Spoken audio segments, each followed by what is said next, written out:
We are now streaming and recording.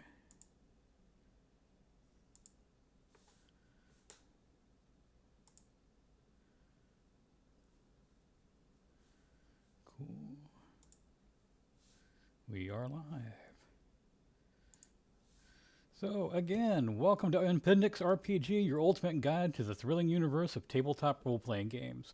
Whether you're a seasoned adventurer or just starting your journey, this podcast is your go to source for all things RPG.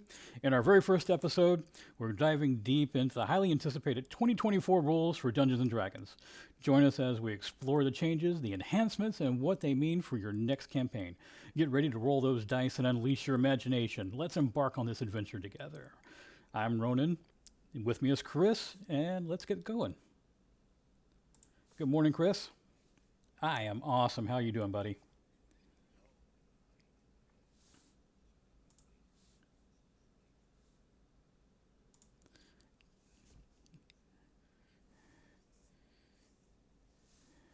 And speaking of rugged lifestyles, our hearts go out to everybody in Western North Carolina, Georgia, and all the affected areas, Tennessee, that got hit with hurricane, and hope they recover as quickly as possible. All right, well, let's get started. You had a chance to read the Player's Handbook for 2024 rules. What are your thoughts so far?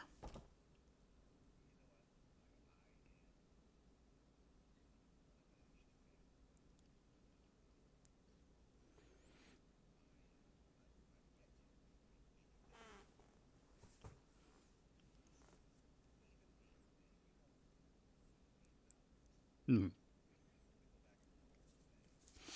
Uh, Yep, and for everybody out there again, since this is our first one, Chris and I have been playing since first edition. I started when I was 13 years old. I'm 53, so you can do the math. Any of you 1E players out there, you should be used to doing math. Any of you neuro folks, you can use whatever calculation device you need to. Still use my fingers and toes. Chris, you've been playing. That's why I'm 20. Yeah. How long have you been playing? Oh, okay, yeah. Let's go back to Thaco. Let him make him do Thaco.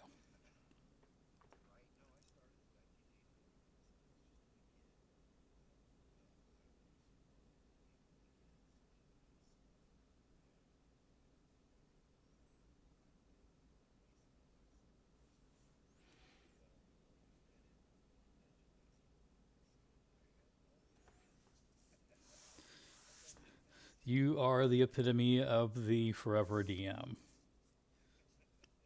and you are quite the good DM I have played in some of your sessions. They are they are enjoyable, using the 2014 rules.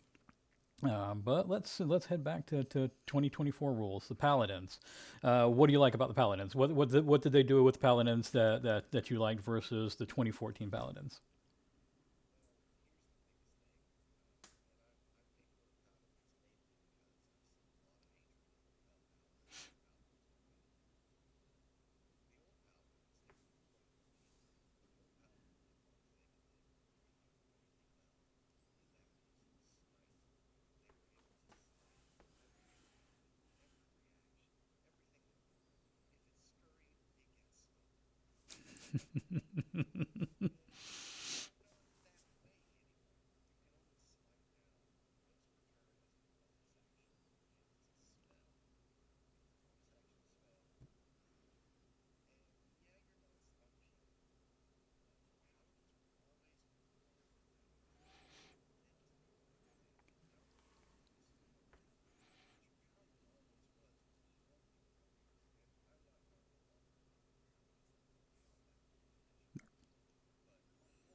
Right.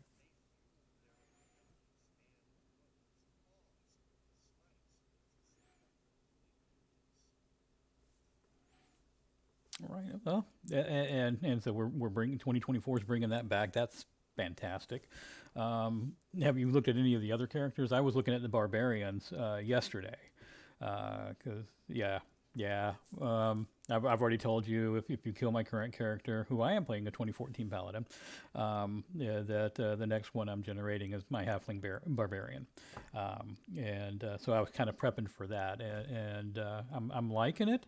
I have not played a barbarian since 1E, and I've only think I've played the barbarian in first edition twice. Um,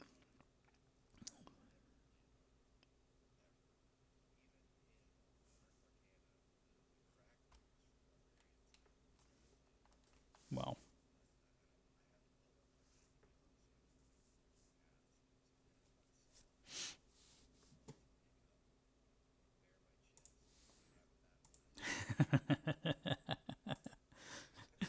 true indeed, true indeed. I'm pulling up mine as well.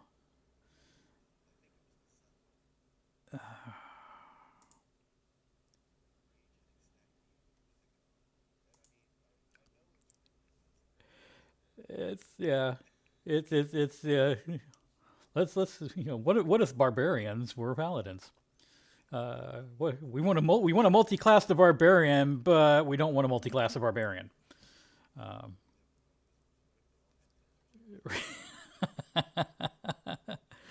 yeah, I'm loving the different paths. You know, the your different feats coming in at different levels. That's awesome.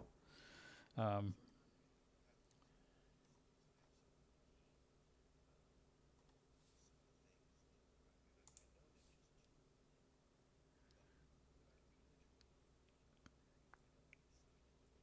mhm.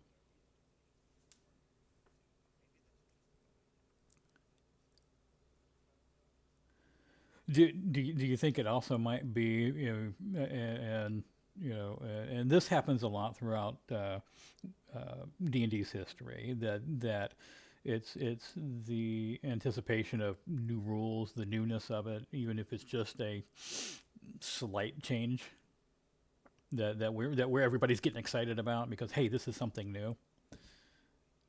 Uh, right, same. Oh yeah, I'm one of those. I gotta pull the book open and smell the print. That's when it really solidifies for me. I mean, I love my digital copies. They're fantastic, especially with the advent of virtual play and being able to play online with you and everybody else. Uh, the virtual copies, the online copies have been fantastic for that. Can't say enough about them. But it doesn't sit in my little heart until I'm able to hold that physical book, and that just might be something with my age.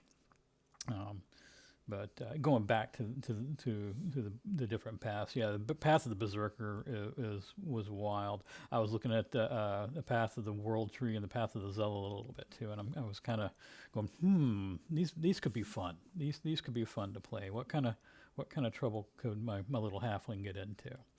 And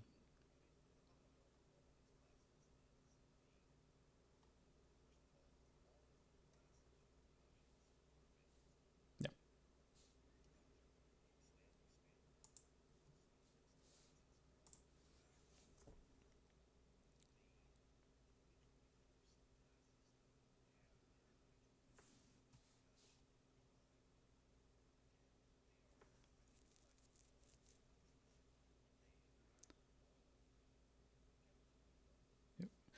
hold on just a second there, Chris. I do not think we're actually streaming on Twitch. We could. We are recording. We are recording. Okay, so that was a bump. This will be posted to Twitch after this is done. Yay! First episodes. All right, boys and girls, get ready for the wild and bumpy ride of the first episode. Sorry to interrupt.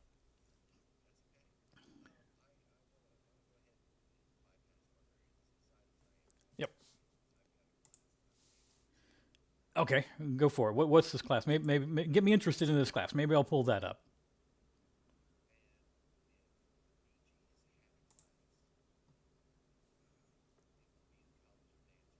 Ah, okay, okay. We're going with the disco bard.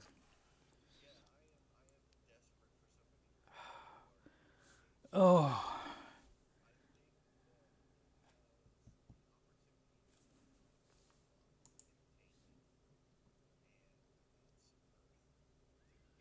oh, you know how much I love my comedy. So,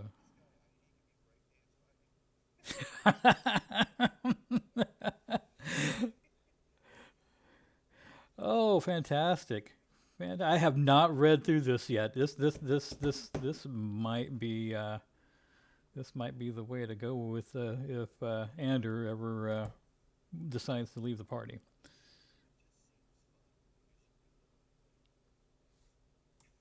Oh my goodness! Oh my goodness!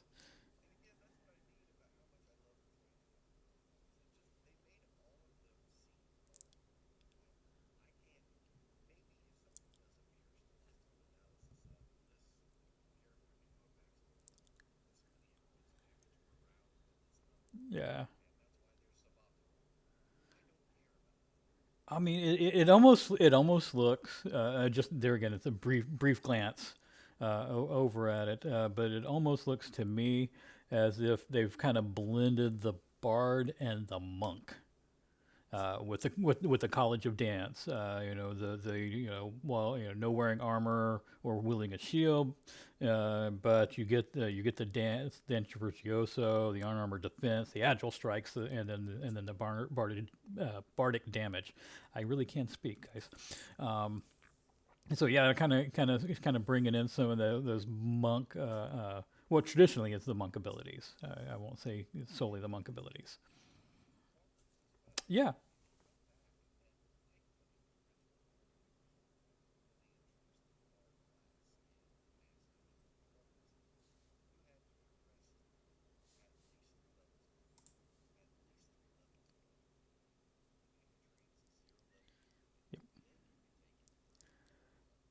And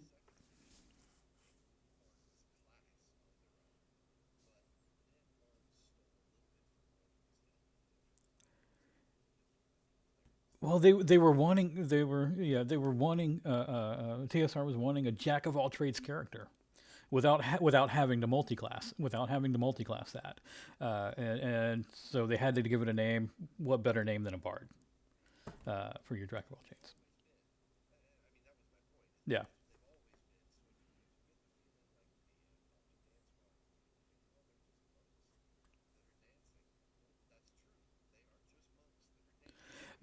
now I kind of want to do a now I kind of want to do a whirling dervish monk. It's just a monk that spins around.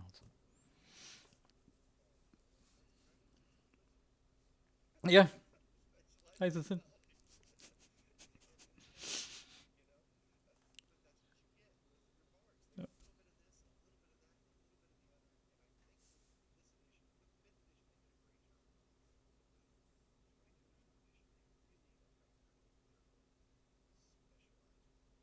right. Yeah, I'm looking forward to it for sure, for sure. I mean, speaking of other ones, clerics. What are you thinking about the clerics? You've played clerics before. Yeah, go. It's a little button that says share screen. I'm kidding. I don't know. Yes, I'll trust Ronan.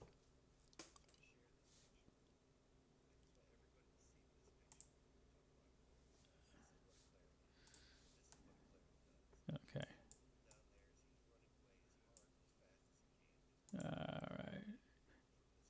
Okay. That is not. Yeah, your screen is not sharing. Huh. Yeah, I'm looking at it on my end, and I am not seeing any type of share. Let's see. Yep, it says you're sharing. Let me see if I have to allow it. No, no, I'm not seeing an allow button. I'm looking at it on our recording software, and I'm not seeing it show up there either. That's what brought my attention to it. As I'm looking actually at the preview screen as well as the screen that's actually being broadcast. A little behind the scenes for you guys at home. Um, oh, uh-oh. That is trouble. Okay, let's see. You see, I'm lighting up. I see myself lighting up. What about now? How about now? Can you hear me now?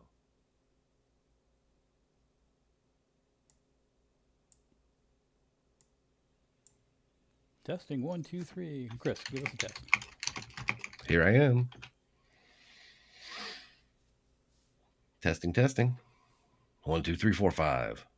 Yeah, all right. Okay, There we go. all the buttons. So anyway, yeah, if you Sorry we'll about get it that. figured For out. the first 15 minutes, you were just listening to one side of a two-sided conversation. Thanks for sticking Anyway, around. clerics. Let's talk about clerics. Yes, please. Um, so this is what this first page. Even if you can't see it, it's in the player's handbook. We're not on Discord. I can't just post a picture of it. No. Anyway, look up the cleric picture. Um, it shows a cleric proudly brandishing their weapon and a holy light shining from it, and it's dispersing the darkness and sending the undead back where they came from. Clerics are more than heal bots again. But let's talk about cleric healing for just a minute. Okay. One of the hugest changes for clerics came to cure wounds and, of course, all their other curing spells. Hmm. They doubled the dice of healing for a spell. Cure wounds used to be 1d8 plus your spellcasting modifier. Now it's 2d8 plus your spellcasting modifier. And for casting it at a higher level, you add 2d8 per level. You move it up. That is a huge change. Oh, yeah, definitely. Chris, real quick, can you stop sharing the screen? Because I believe that's Yeah, reducing our image size a little bit. There we go. Whoa, you stopped sharing the video too. I'm Awesome. still here. Just a little flicker. Okay. Your awesomeness from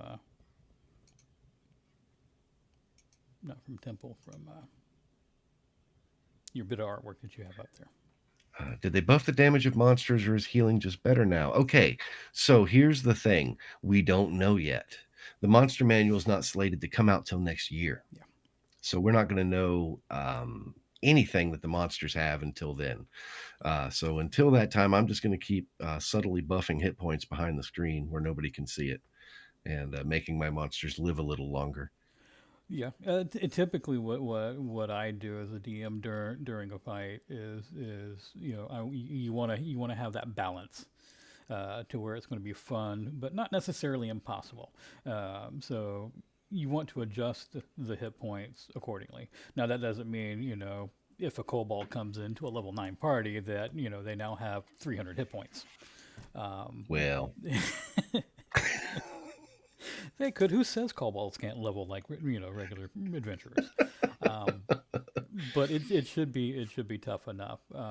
So even now with the 2014 rules, there's always a little bit of adjustment behind the scenes, at least for me, and I'm sure a lot of DMs do that just to make it a little bit more fun for the players to come in and not necessarily one shot a Hydra. there are stories about one-shotting hydras in our past. Definitely keep those questions coming. Thank you, Yeah, Miniman absolutely. Pond. Hope I said that right. Yeah. Cool. But yeah, I believe I'm that's Chris, if I'm right. cool. He's one of my players. Awesome. Well, Plays a fantastic wizard, space wizard. Space Wizard. We love the Space Wizards. Got to spell it with two Z's. I think I'm All you trying Terry to remember Pratchett now. fans. I know the now it's bugging me because I know the name, and I'm trying to remember to match it to somebody. Anyway, it'll come to me, or they'll send me a Discord message and Oh tell yeah. me to leave them out of it. Don't say my name. At any rate, Don't say my name. yes, please keep the questions coming. Please. Thank you. But back to cleric. Yeah. Man, I got to tell you, I love a war cleric. I Definitely. love me a war cleric. Definitely. They finally made a cleric that I can play the way I want to play a cleric. I've always felt a cleric is not meant to heal the party members and stay in the back and provide support and, kind of do crowd control and stuff like. No, a cleric is meant to strap on full plate armor, grab a shield, grab a mace, and run right out there and start bashing heads with holy fervor. Definitely. Definitely. I mean, clerics aren't, meant to be the tanky tank, but they aren't meant to be the glass cannon either. They're that nice balance of both. Um, Right? And your core cleric starts out with light and medium armor and shields, and that's it. They don't have heavy armor and they don't have martial weapons. Combat medic. But, well, here's the thing at level one, you choose your divine order. You can either be a protector, which means you're trained for battle. You are that battle cleric. It gives you proficiency with martial weapons and heavy armor training. Mm-hmm. Or you can choose to be a thaumaturge. You can be that control cleric, that spellcasting cleric.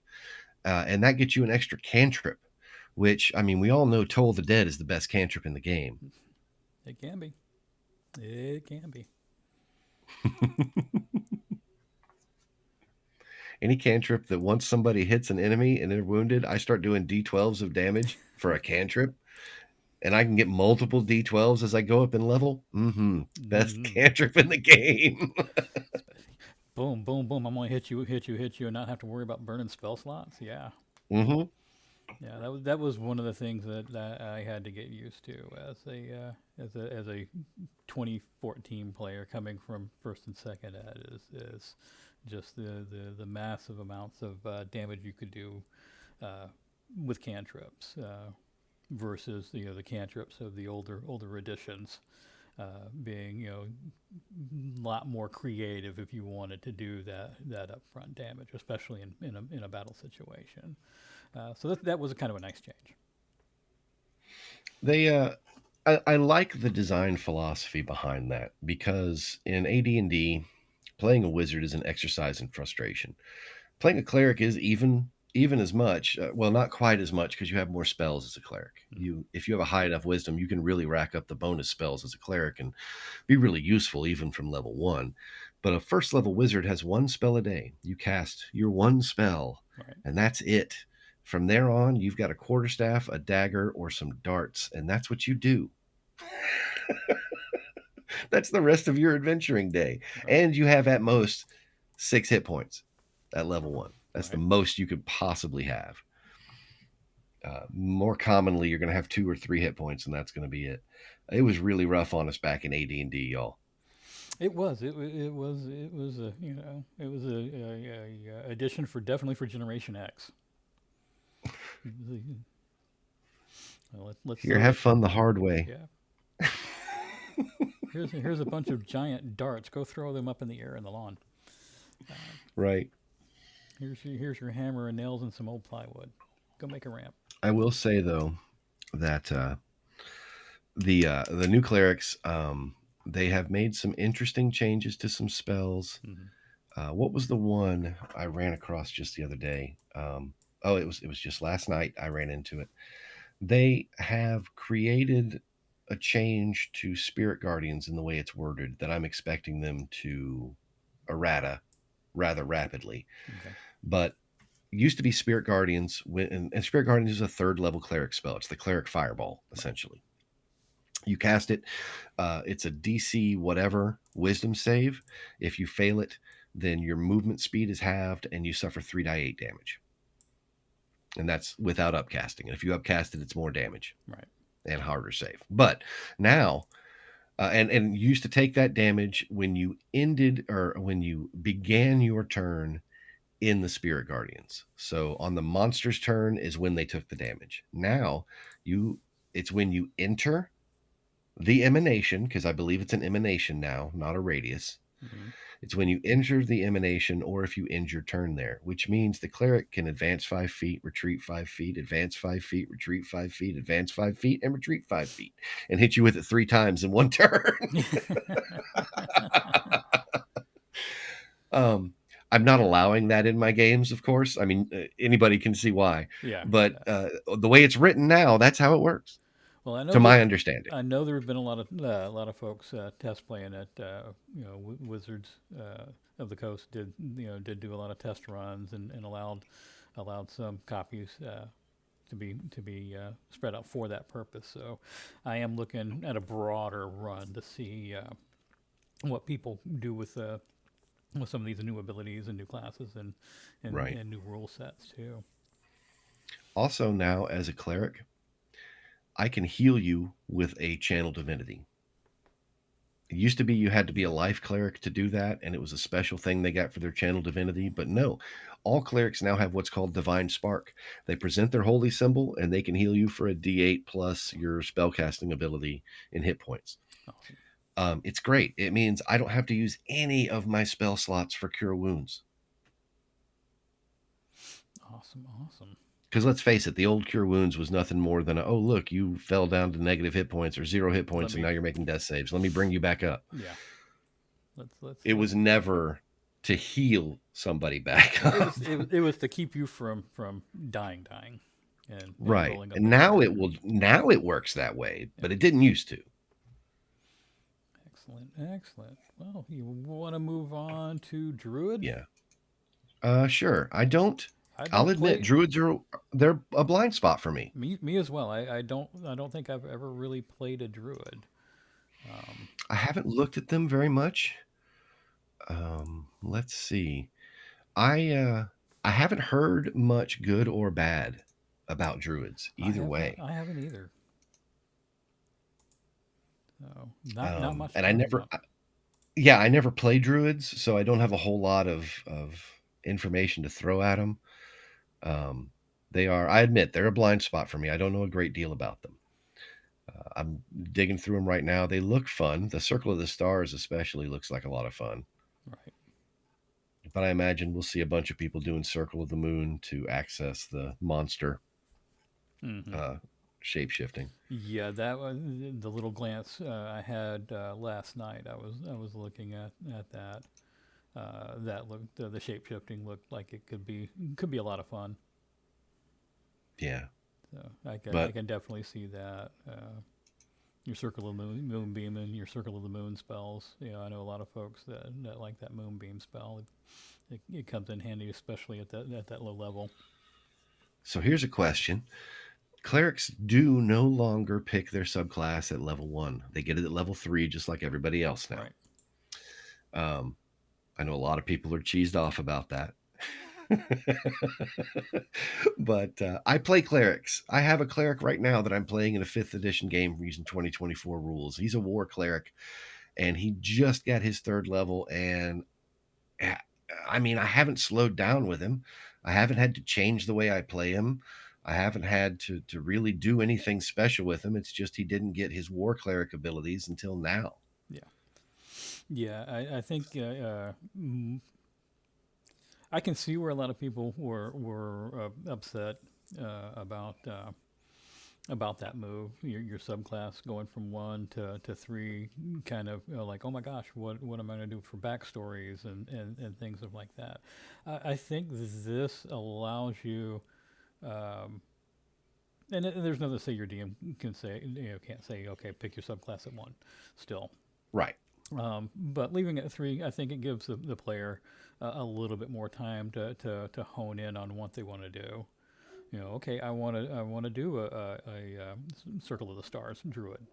Okay, well, here's where I want to kind of derive my story. To go ahead and tell your DM that. Here's where I want to wind the narrative while I'm playing to get Here's what to I that.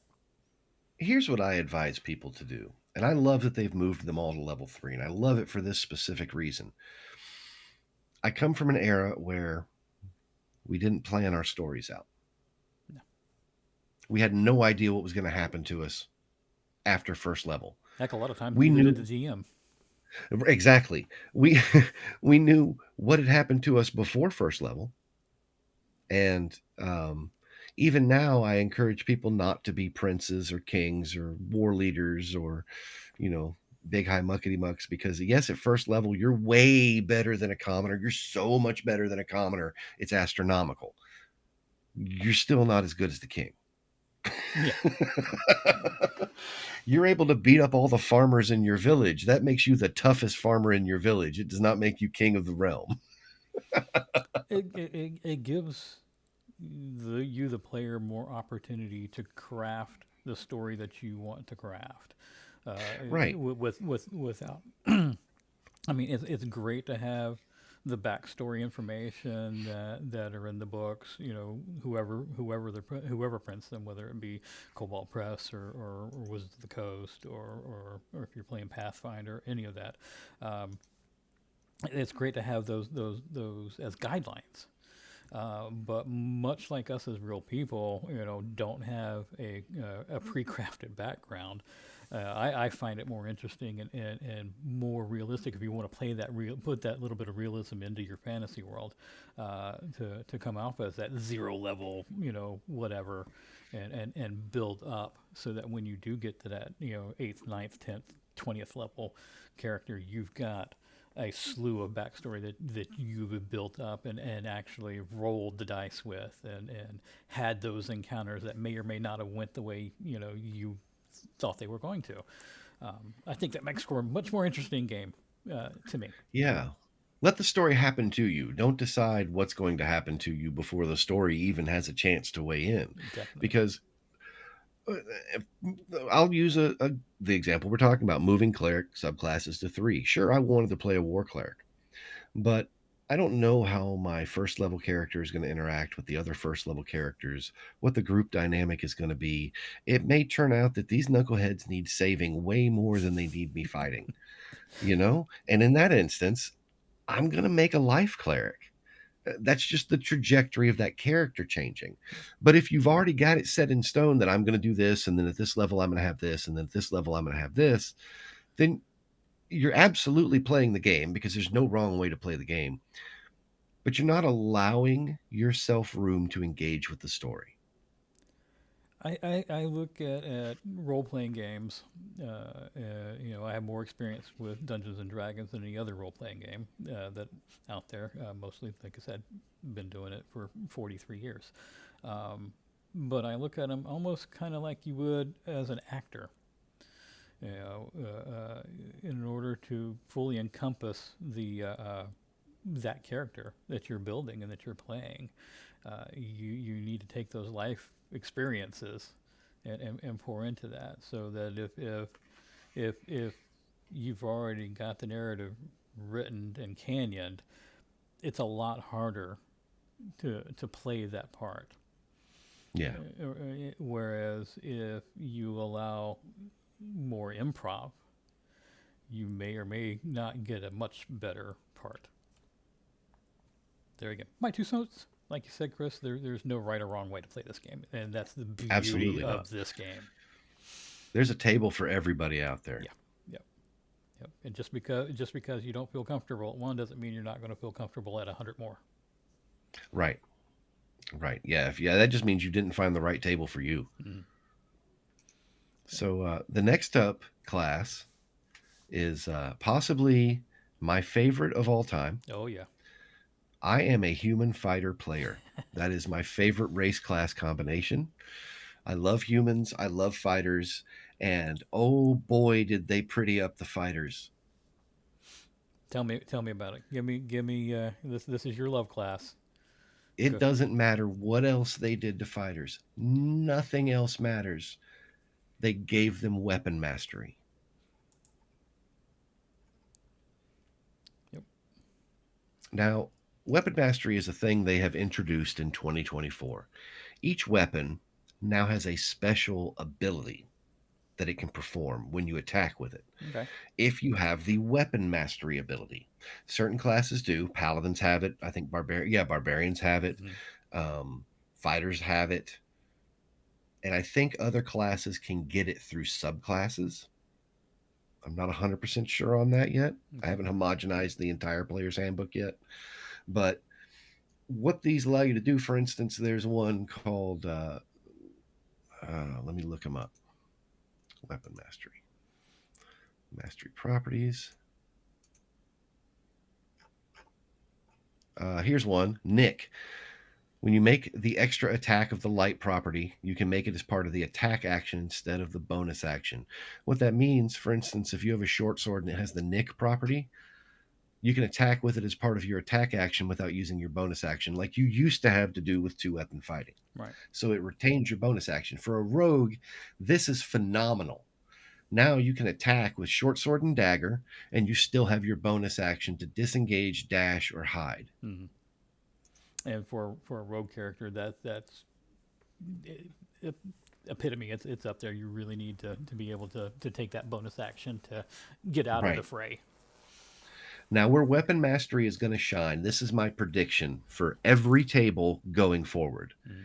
Is everybody's going to dip their toe into fighter to get weapon mastery. You're going to see a lot of people with one level of fighter just so they can have weapon mastery. Right.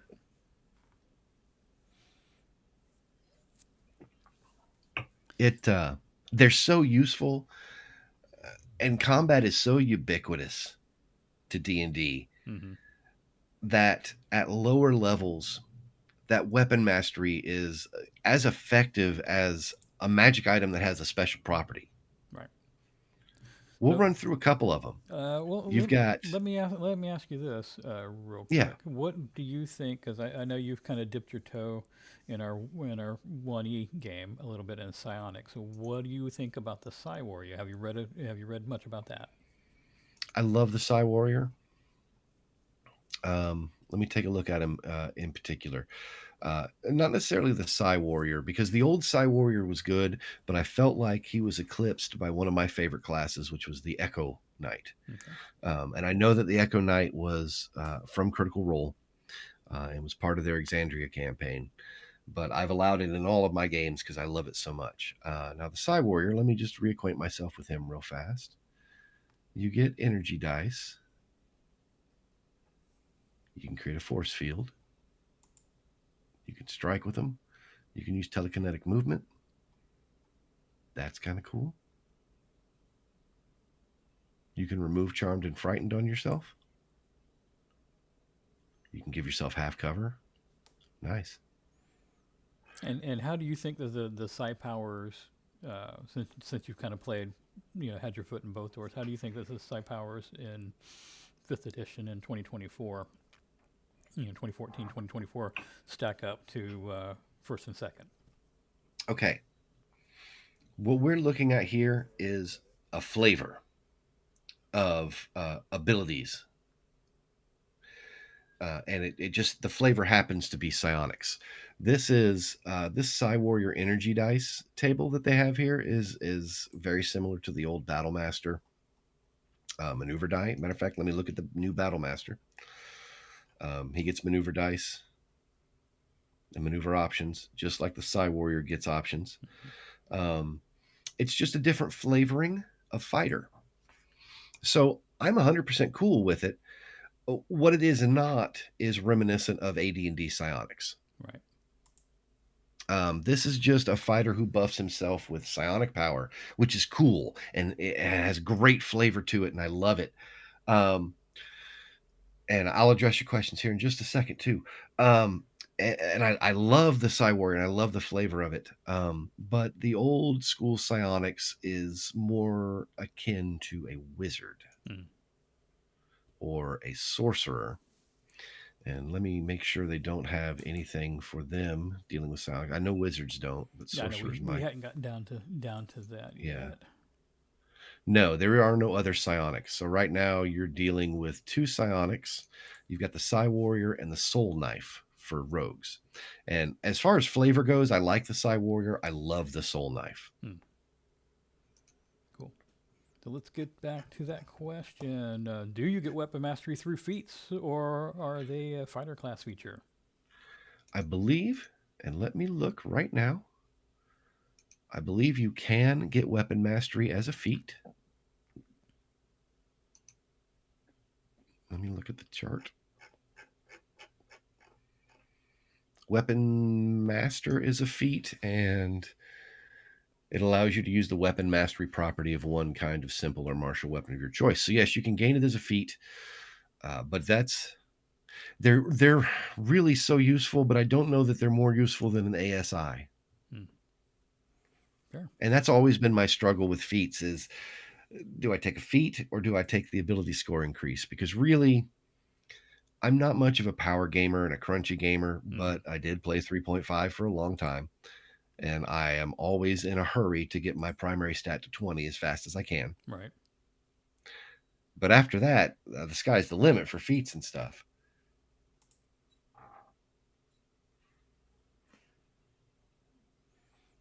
True enough. True enough. They did change, as far as feats go, they did change Great Weapon Master. Mm-hmm. And it's a significant change. First of all, it increases your strength score by one. You have to be level 4 and have a strength of 13 or better. Uh, and when you hit a creature with a weapon that has the heavy property as part of the attack action on your turn, you can cause the weapon to deal extra damage to the target. I mean, everybody knows that. That's Great Weapon Master. Right. The extra damage equals your proficiency bonus, though. It's no longer take 10 off and you get to add 10 to your damage, or take 5 off and get to add 10 to your damage. It's just now every time you hit with it, the extra damage equals your proficiency bonus. Um, and also, if your weapon has hue, immediately after you score a critical hit with a melee weapon or reduce a creature to 0 hit points with one, you can make one attack with the same weapon as a bonus action. That's the same from Great Weapon Master. The big deal is it's no longer doing an extra 10 damage, which I'm happy about as a DM because I had a 2024 Paladin do almost 200 points of damage in one round while Wow. hasted Holy with a cow. great sword yesterday. Oh, wow. That's insane. Yeah. Goodbye, giant. Mm-hmm. They were fighting an old white dragon, so Then he he had probably. 396 hit points. He could take it, but boy, did that hurt. That's a third of his hit points, though. So I mean, Mm-hmm. three rounds. If you can make it 3 rounds and Yep. hit 3 times, that's insane. All right. So fighters, I love. I love the changes to fighters. Next up is monks. Yep. We got monks, Da-da-da-da. Let me get back to monks. and I've only I played a have a monk player. once. I've only played the monk once. I So. I remember your monk. And it didn't. The monk didn't last long because apparently I played the monk like a tank. Right. Let me take a look at the monk subclasses because I think I've heard positive things so far Yeah. about the monk.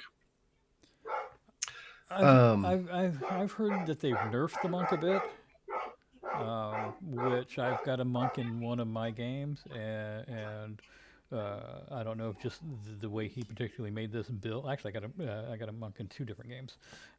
The one is like seems OP at times, which mhm. has made it a challenge for me as a DM. And the other one is kind of like right in line. So it might just be the way he's made this halfling monk build. But it's insane the way especially at the early levels. Now that he's kind of gotten up a little bit, like seventh and eighth, he's starting to feel a little bit more of the challenge. But at those early levels, it was just like, oh, okay, bam, bam, bam. I'm going to walk through this like it's water. And I'm like, okay, where am I feeling at as a DM here? Which was good. I mean, with when you had 5 people in a party, one of them being the I monk. have I have been underwhelmed by the 2014 monk, so Mm-hmm. I am excited for the 2024 monk. I want to see what they've changed by it. And I've had, excuse me, monks anywhere from fifth, sixth level in a game, all the way up to I think I had a 14th level Way of the Astral monk, Way of the Astral Self monk in my Tyranny of Dragons campaign last year. And they just were underwhelming. And I don't know if it was build or player, because and I see that monks are your beloved in the chat, and I wish I knew more about them. I've never played one. Um, I've always wanted to play an AD&D monk though. Right. Right. And that's a great point too. Haven't played the monk yet, so it could very much well sound like a nerf, just because of the way it's reading. So that's a great point.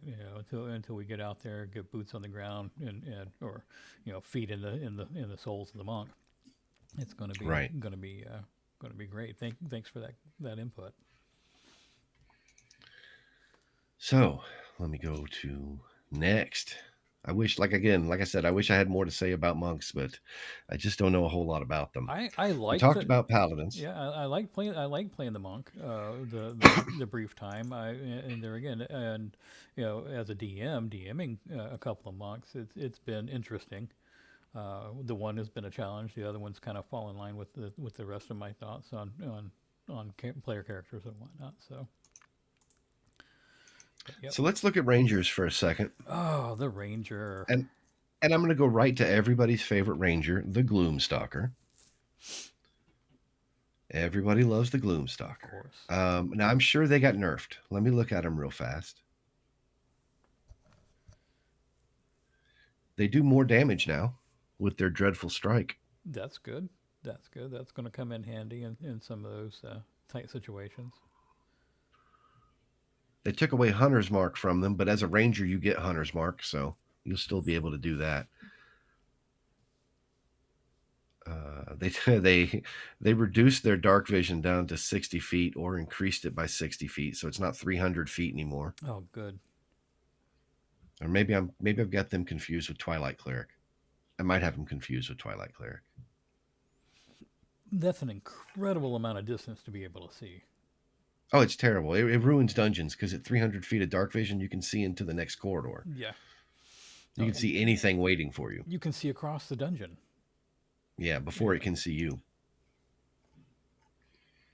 So for Rangers, I'm not seeing a whole lot. They took away the extra attack that Gloomstalkers got for the first round of combat.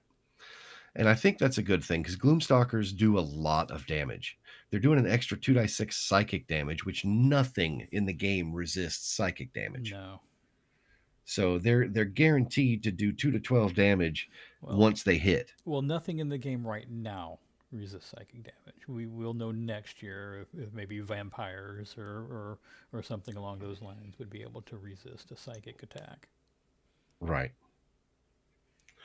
We don't know about Twilight Clerics because they are not one of the 4 core classes, I don't believe. Let me check. I was just getting over to that. That is a good Yeah, question. Twilight is not one of the 4 core. Yeah. So it's still got 300 feet of dark vision. Yeah, you've got life The domain, light rascals. domain, trickery domain, and war domain.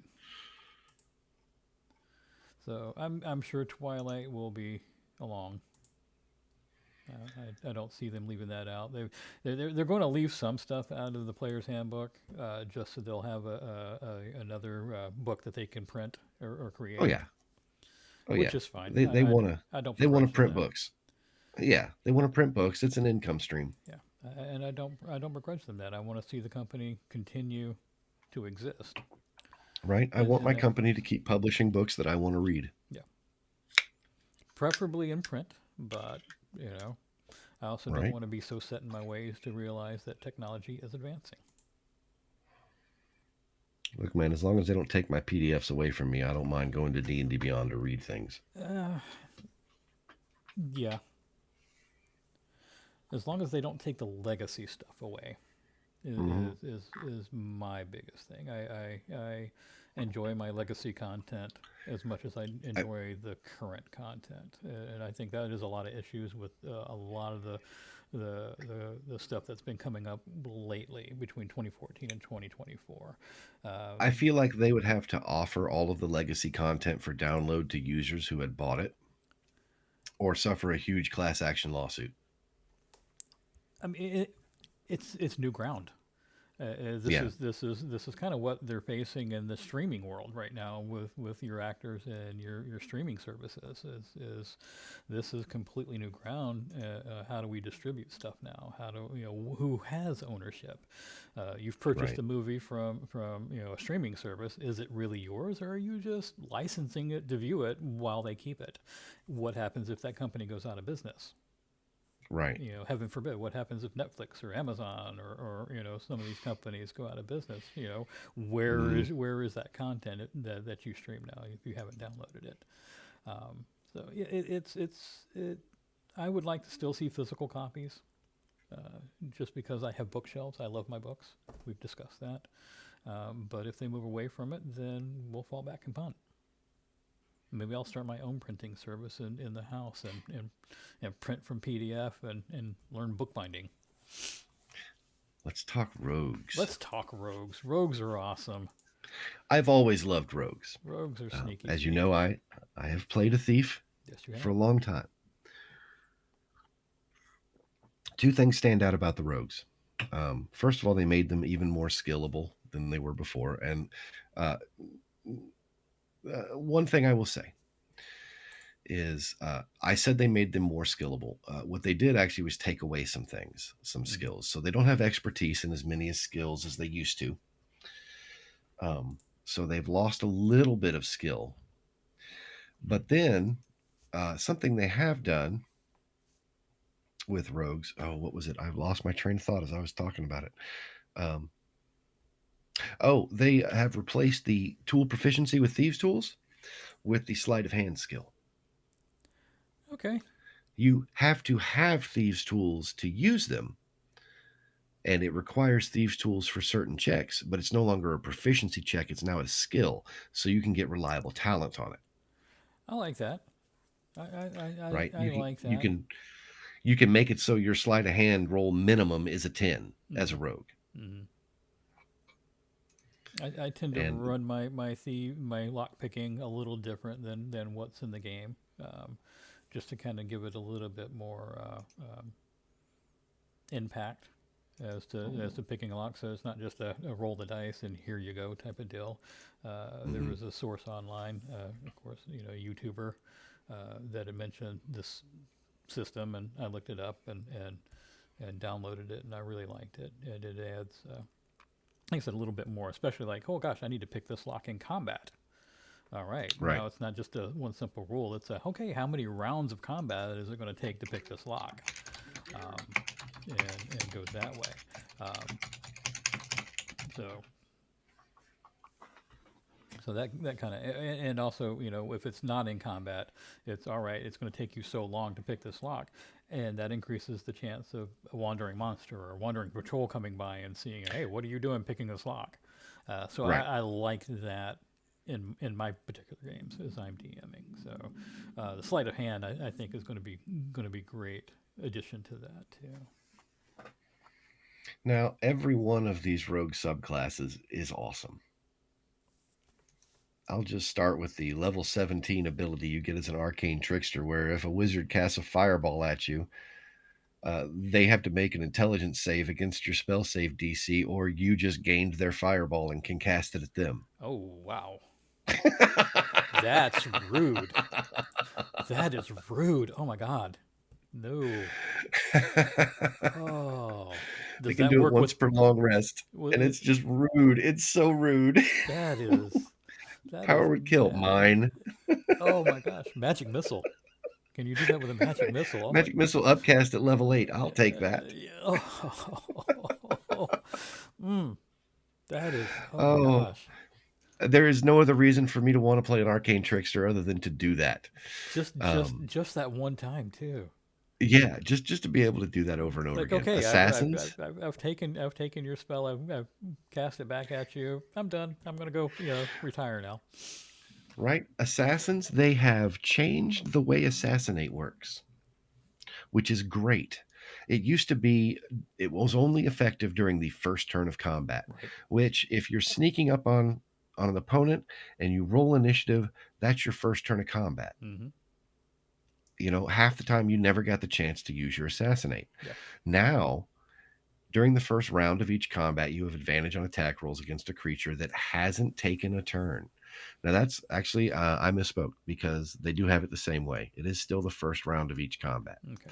which I hate. But I will I say get they it. did rework. They reworked the way surprise works, so this isn't as bad as it used to be. Now, the way surprise works in 2014 is everybody goes on the initiative order, on the initiative turn order, and then you go turn by turn. And a particular individual does not get their reactions if they are surprised until after their initiative has passed. So let's say you sneak into a room and you surprise the guards, and in 2014 rules, they'll roll initiative and have a turn to stand there and be shocked until you get to go, and they won't get any reactions until their turn. Now, in 2024, the way it works is you roll, if you're surprised, you roll initiative with disadvantage, and that's it. I like that. I can That's see so that. much easier. Yeah. Yeah.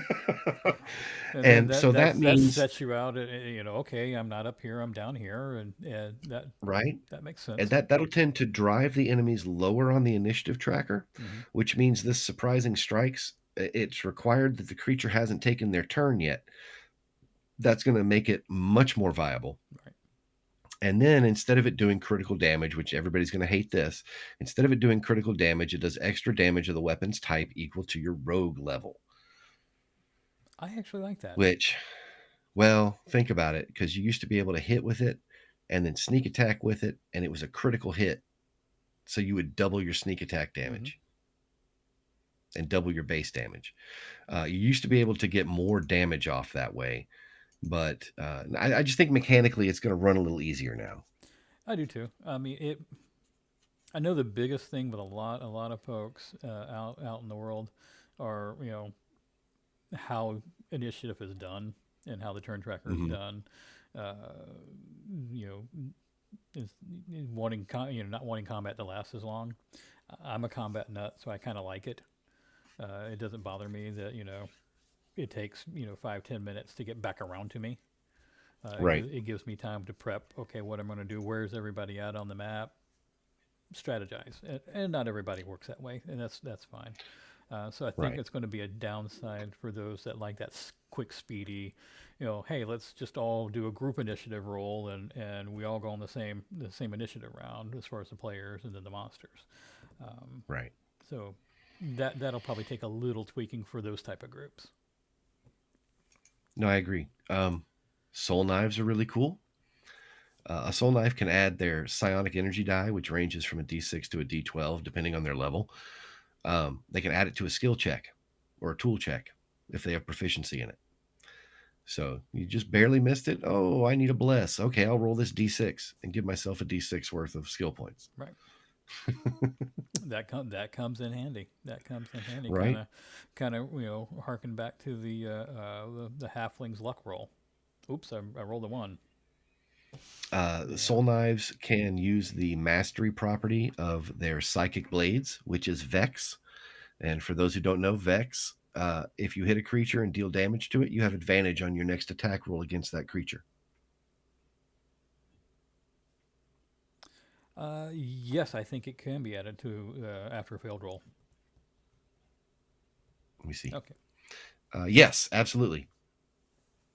Yeah, it works just like bless or guidance, or any of those. Okay, let's talk for a little bit about knowing you failed the roll. There's a little bit of shorthand that goes on between DMs and players a lot of the time, where it's, you rolled, go ahead and make the roll, and if they don't tell you the DC, they'll be like, "Oh, you didn't make it." Well, okay, then I'd like to use guidance. Any DM who's not a jerk is going to be like, "Okay, go ahead and use guidance." Um, so uh, I guess with this shorthand as to whether it can be or can't be added after the roll, I don't know explicitly what it states in the book because I will always allow it to be added after the roll because I'm not a jerk. Yeah. Same. I think most DMs would allow it to be added after the roll. I Right. mean, unless it's just and I'm not there again. I'm not the jerk DM too. If it's not going to matter, then I'll let you know so that you don't waste the roll too. Like, listen, Exactly. Yeah, listen, yeah, there are two situations I see happening where it doesn't matter at all. And one is where even with it you can't make the roll. And then if your DM knows that, they should tell you ahead of time so you yeah, don't waste your time.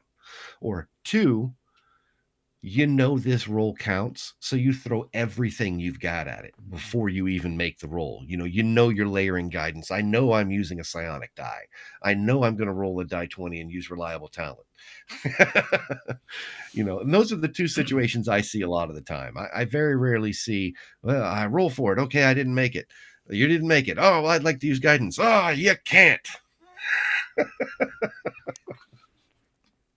How does the narrative go? No. Yeah, Yeah. um, so we're running short on time. Let's get this yeah, going. yeah. We are. We I might will have to say make one more this a thing two-part. about rogues, and that is that I've got a thief playing in one of my games, and they are playing a level 11 thief, and their skill rolls are through the roof on Wow, everything they have done so far. They are just this skill monkey that is able to pull any ability out of their back pocket. wow. And I'm Thieves, loving it because the old thieves were really kind of lackluster. thieves are can be. I mean, at least the first and second ed thieves were just nasty, especially as they got up into higher levels, and nasty in a good way. Yeah. Nasty in a good way. You want to bounce down to sorcerer, or Yeah, like I sorcerers said, are solid. yeah, we're running a Sorcerers little are bit over real our hour. solid. I haven't heard anything good or bad about sorcerers yet. Let me look at Draconic Sorcerer real fast because I know that one will come up soon. Um, I don't know. I don't think they made a lot of changes to Sorcerer No, overall. not that I've seen. I kind of want to play a Wild Magic Sorcerer, but I've always wanted to do that since second ed. I have a gentleman playing a wild magic sorcerer in my 5e Temple of Elemental Evil How's it game. how's it going? It is awesome. I have to, and we try to remind each other to make sure we roll the wild magic die. Hmm. We've only been able to match our die, I think, 3 times out of the Ah, 30 something sessions that we've had so far. But yeah, some of it have been like pretty impressive as far as what the scales were, and definitely added to the situation. now Warlocks. Okay, here's where I have a problem.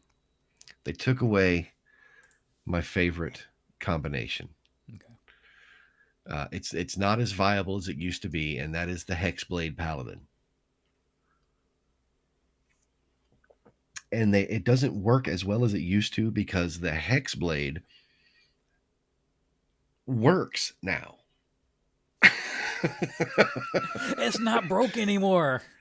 Right. It's not a class you dip into to get something. Now it's a viable. I mean, it's not a class. It's not a subclass. The Hexblade isn't because it's part of being a The warlock warlock. now.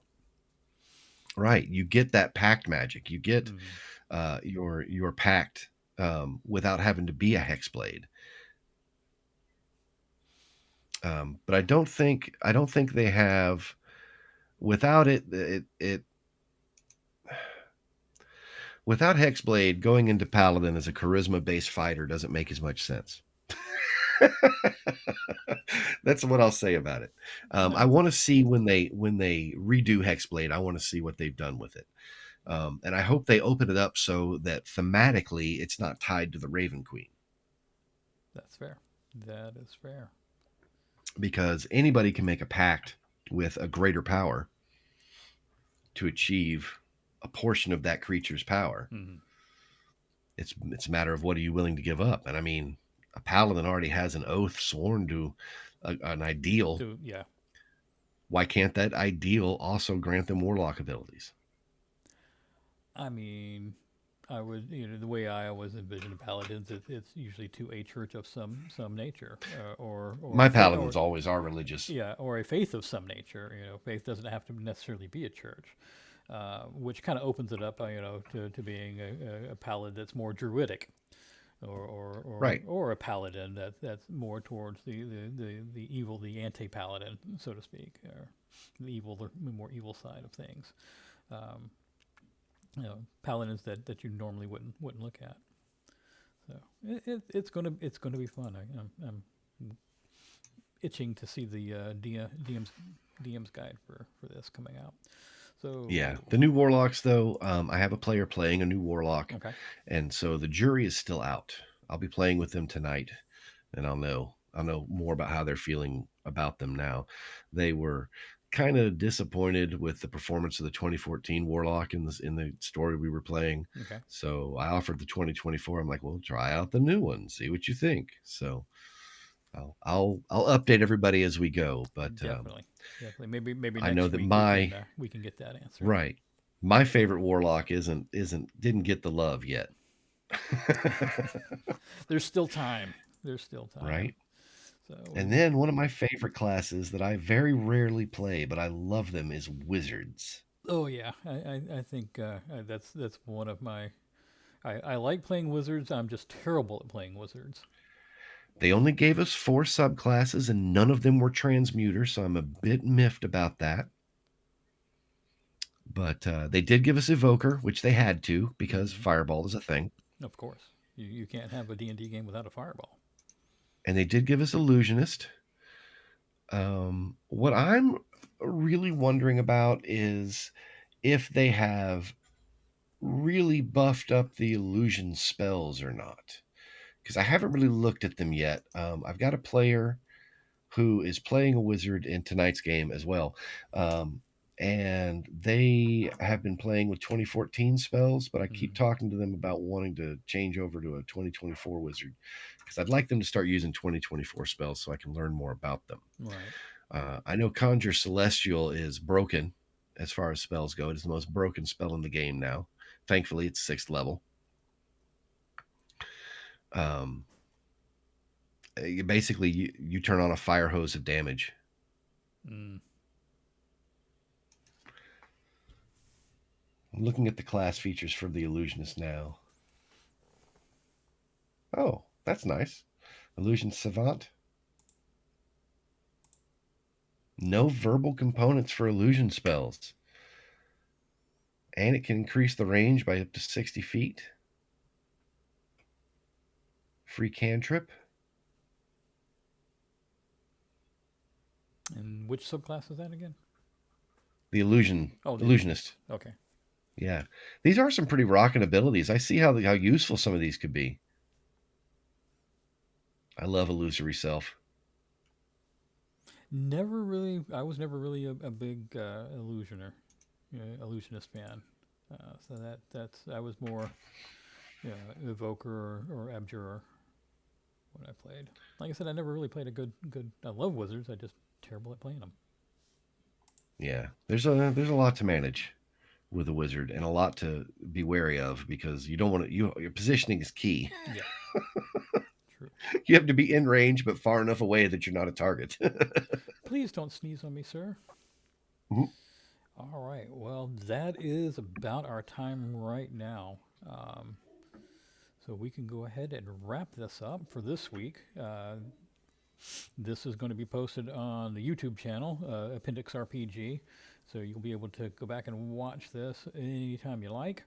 That should be up by Monday of the coming week, if not sooner. So keep an eye out. If you do go over there and check out the YouTube channel, please like and subscribe. That would do wonders for me. Anything closing thoughts that you want to have, Chris? No, just get out there and find a game. If you can't find a game, you can always go to startplaying.games to find one. That's where I run most of my games these days. Same here. Start Playing Games is a great resource. There's tables out there all over the place. If you can't find one local, then start a game. Be Amen. be the DM. So with It's that, not scary. no.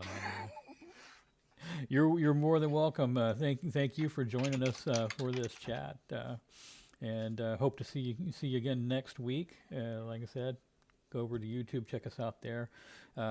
Hopefully, as the channel grows, we'll get better and better at this. Thanks for showing up, and hope to see you again next week. Ronan, I'll see you soon. Take care, Chris.